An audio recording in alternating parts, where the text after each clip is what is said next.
Assalamu alaikum жалпы кыргыз элим.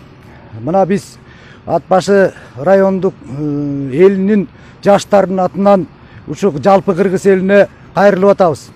Садыр Нуркожоевичти колдоо максатында колдойбуз. Колдойбузбу балдар? Колдойбузбу балдар? Мына канча жылдан бери кыйналып жашап келатабыз. Ошол кыйналып жашоонун аркасынан ушу Ат башы элинин жаштары район боюнча чогулуп ушу колдоо максатында жалпы кыргыз элине жана жанагы бут тосуп аткан адамдарга биз жалпы Ат башы районунун жаштарынын атынан кайрылабыз.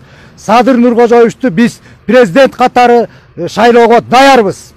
Анан ушу кыргыз элинин атынан жалпы элдик курултайга колдоп берүүңүздөрдү жалпы кыргыз элинен жана конституцияны карап аткан биздин жакшы кыргыз элинин чыгаан жигиттеринен суранабыз.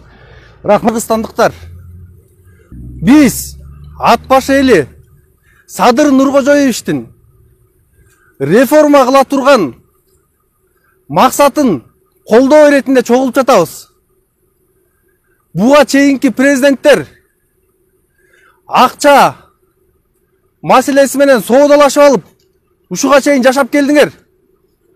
Бут тосууларды токтоткула болду.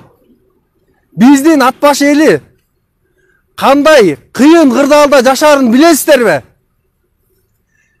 Буга чейин эмне кылып койдуңуздар? Эгер кылып койгон болсоңуздар, биз сиздерди да колдойт элек. Бирок сиздер кылган жоксуздар.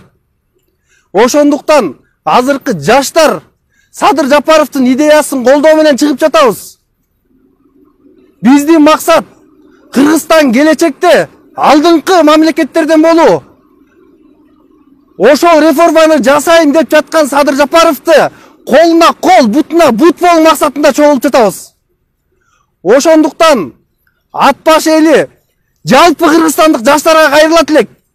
Келиңиздер, баарыбыз бийгеликте колдон буттан алып келечекти чогуу бийгеликте куралы. Биздин Кыргызстан келечекте өнүп өскөн мамлекеттерден болот деген терең ишеничте Садыр Жапаровду колдоп турабыз. Туурабы жаштар?